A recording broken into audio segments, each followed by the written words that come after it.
and welcome to the first of an occasional series of me actually cooking in my kitchen. Now I hope you'll enjoy it. Today we're cooking chorizo, red wine and pea risotto.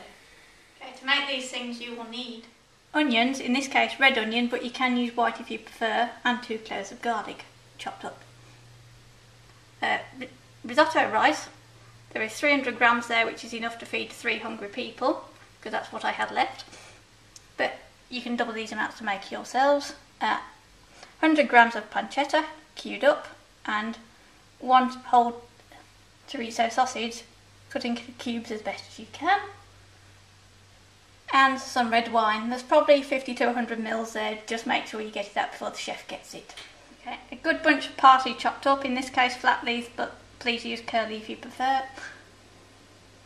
About 150 to 200 grams of frozen peas. The recipe originally calls for fresh, but truth be told, frozen peas are around all year and it doesn't really matter. A good grating handful of parmesan and a big knob of butter to put in right at the end. To begin, you put the queued up chorizo and pancetta into a pan that's already warming up with olive oil in it. And you let them cook out for a few seconds until the oil and the fat from them has started leaching out into the pan. Okay. We also have a pan of stock on. Now, it can be any stock you like. I use chicken for preference, but please feel free to use vegetable if you prefer.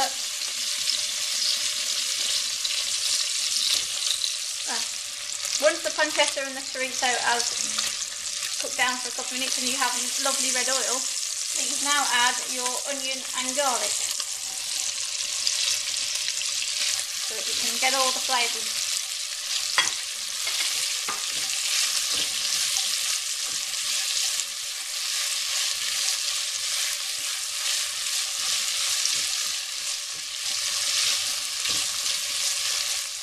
And we leave these to sweat for a few minutes with a pinch of salt. That encourages all the water to come out of the onions and for them to soften down gently.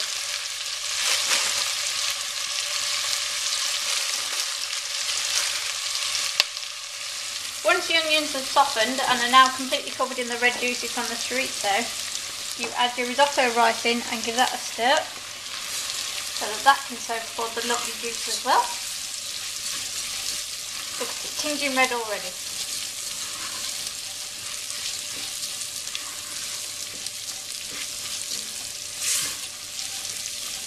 Now, to make it taste even more nice, we add in the red wine. Use any that you like. Don't use any really cheap and nasty stuff that you wouldn't drink. If you're not going to drink it, don't put it in your food. Stir this again. And you have to let this cook down until you cannot smell a sour taste coming from the wine. It's got to smell nice and sweet and have reduced down. Once the wine smell is gone and it smells nice and sweet, you can start putting in your stock, a ladle full at a time.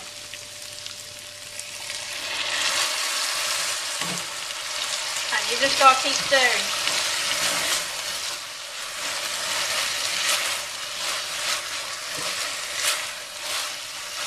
And it sucked up that first one quite quickly, so we'll go straight into it with the second one. Now, people say that you can never leave a risotto. Well, the truth is, once you've got it started, you can, but only for a minute or two. Don't go and run a bath or go and chase the kids around the house. Only leave it for a minute if you've got to go and chop something, or you want to pour yourself another glass of wine, whatever. Okay, just don't go and do anything that takes 20 minutes. Otherwise you will end up with a very burnt lump in your pan.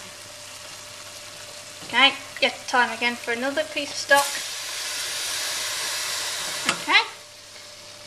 Now, depending on your rice and how much you're making this for, it can take up to 15 or 20 minutes to become tender.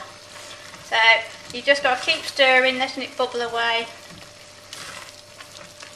and just enjoy the relaxation of stirring, really. Okay, once your risotto is looking nice and thick and the risotto is cooked but with a slight bite to it, I mean only tiny little bite of resistance, you can then add the peas, nicely frozen in, parsley. So we just give these a stir to make sure they're mixed in first. because the remaining heat in the pot will cook our frozen peas. Okay, so give this a mix as best as you can.